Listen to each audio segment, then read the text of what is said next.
What if I told you that what we saw in the second week of testing in Bahrain was not simply a fast Red Bull, but a Red Bull hiding something that could break the season before it starts?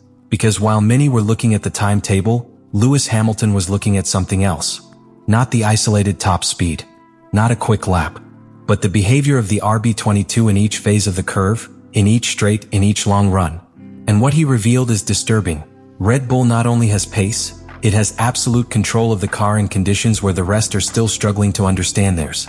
In the second week of Bahrain, we saw teams testing, correcting, experimenting. Some interrupting simulations, others hiding fuel. But RB22 seemed different. Stable, full, planted, no bounces, no visible degradation, without electric clipping at the end of the straight.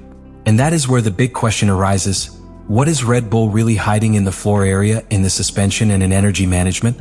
While several teams were still struggling to complete clean simulations, fine-tuning mechanical balance and correcting minor reliability issues, Red Bull seemed to operate in a different window.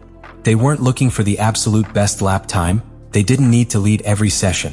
What they did was more disturbing. Consistent long runs without sudden peaks of degradation, without obvious oscillations in aerodynamic behavior, without that intermittent bounce that still appeared in other cars when they ran low. In Bahrain, a circuit that punishes rear-wheel drive, braking stability and thermal management, the RB22 showed a composure that was not normal in the testing phase. Visually, the car was lower than several rivals and yet showed no signs of porpoising. That immediately draws attention to the ground. And that's where the technical suspicions begin. There has been talk of a possible front false edge of the floor, a solution that would allow better control of vortex generation without completely exposing the real design of the floor. If this is true, Red Bull would have achieved something key, sealing the lower flow more efficiently, maintaining stable charge and reducing losses when the car enters aerodynamic compression. In a regulation where the ground is 60 to 70% of the performance, dominating that area is equivalent to controlling the entire car. But it's not just aerodynamics. During the second week, something even more revealing was observed. The RB22's electrical power delivery seemed to remain constant until the end of the straight, without the typical clipping that was perceived in other cars. This points directly to energy management. If the Ford RB22 engine is working in a more efficient thermal range, allowing the rear to be packed better and cooling needs to be reduced, then they not only gain top speed, they gain consistency lap after lap. And here comes the detail that may have caught Hamilton's attention the most: the car's height control.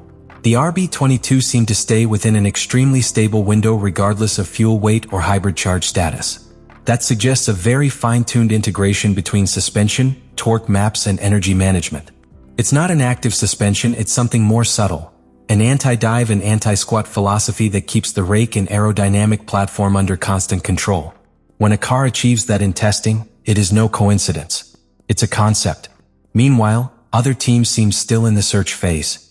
Some alternated extreme configurations. Others showed clear inconsistencies between short and long runs. The contrast was not shocking in absolute times, but in dynamic behavior. And in Formula One, behavior says more than the stopwatch in pre-season. The second week of Bahrain left a quiet but powerful conclusion. Red Bull was not trying to understand its car. I already understood it. I was validating. And when one team validates while the others are still figuring it out, the championship can begin to tip before the first lights go out. But this is where the story stops being technical and becomes a real threat for the rest of the grid. Because it's one thing to have a fast car in testing, and it is quite another to have a concept that, if it works as it seems, can condition the development of all the others for months. And that is exactly what began to be sensed in the second week of Bahrain. Teams don't just compare times. They compare microsectors, layouts, stability and support, behavior with lateral wind, thermal degradation by axis. And when these data began to be crossed, the internal conclusion in several garages was not comfortable. The RB22 was not being squeezed to the maximum. I was riding within range. That completely changes the reading. While some cars showed peaks of performance followed by abrupt drops when trying to go lower or more aggressively with the balance, the Red Bull seemed not to lose its composure. There were no sudden corrections at corner entry. There were no nervous rears on the way out. There was no micro-rebound that reveals that the soil is working at its limit. The car seemed easy. And in Formula One, when a car looks easy in pre-season, it usually means there is still hidden performance. This is where Hamilton's words take on strategic weight. Because when a driver with his experience detects that a rival is not showing everything, What he is reading is not the timetable. You're reading the aerodynamic platform, the power delivery, the way the car maintains constant height even when the fuel load changes. You are reading integration. And integration is the hardest thing to copy. If the RB22's floor really is generating load more efficiently thanks to that possible double front edge, then Red Bull can afford to close the rear bodywork more. If you can close the body more, it reduces drag. If you reduce drag, you need less energy to reach the same top speed. If you need less power, you can better manage electrical delivery and avoid clipping. And if you avoid clipping, you can defend yourself and attack with superiority in the race. It's a technical domino effect. And while that happens, the rest of the teams have a brutal dilemma. Copy Red Bull's philosophy or continue developing their own concept.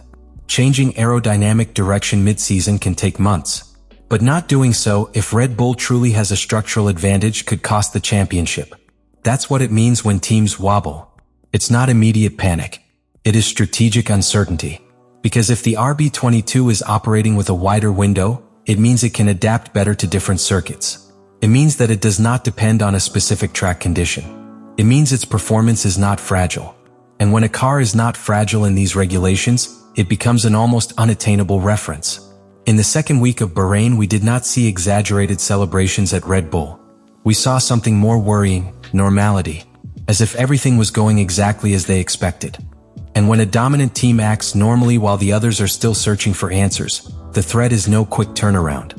It is the feeling that they have already understood something that the rest have not yet deciphered.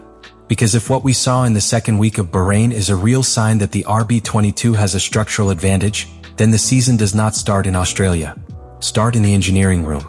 It starts in emergency meetings. It starts with decisions made under pressure. The real impact isn't just on the track. It's in what happens behind.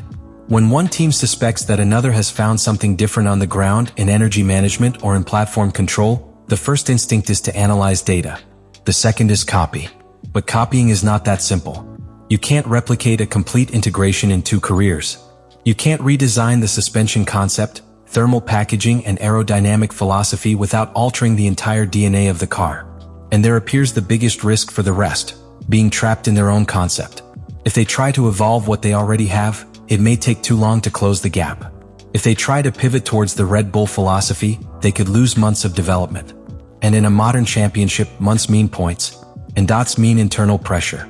And internal pressure means mistakes. That is what Bahrain can unleash. Because if Red Bull is not only fast, but stable and predictable, then it can start the season scoring strong from the first moment. And when a team starts solid, the rest begins to react. React involves forcing updates. Forcing updates involves correlation risks. And correlation risks are the beginning of technical crises. This is where Hamilton's revelation takes on a strategic nuance. It is not simply pointing out that the RB22 is doing well. It is warning that what they are showing may not be the ceiling. That what we saw in Bahrain could only be a partial validation. And if that's true, the real margin could be even higher. Imagine what that means psychologically. A Red Bull that does not need to go to the limit to set competitive benchmarks. A car that shows no clear weaknesses. A team that transmits calm. That destabilizes more than a scandalous return. Because a scandalous turn can be low fuel. But long-run consistency is structure. And if the RB22 structure is one step ahead, then the championship can become a technical chase from the first race. It won't just be about battles on the track. It will be a question of who understands the correct path of development first. Bahrain's second week did not provide a definitive verdict, but he did leave a warning. If Red Bull has really found that perfect integration between ground, power, and platform, we are not looking at a simple fast car. We are facing a concept that may force the entire grid to rethink its direction. And when the entire grid begins to doubt, the one who doesn't doubt wins. The second week of testing in Bahrain did not give us a pole position. He didn't give us a trophy. He didn't give us points. But it did give us something much more dangerous, a feeling. The feeling that Red Bull was not looking for the limit, was confirming that it had already found it. If the RB22 can really roll lower without aerodynamic punishment, maintain constant electrical delivery until the end of the straight and maintain stability regardless of the load, then we are not facing a specific advantage. We are facing a superior technical base. And when the foundation is strong, further development becomes a weapon. Let me know in the comments what you think about all this.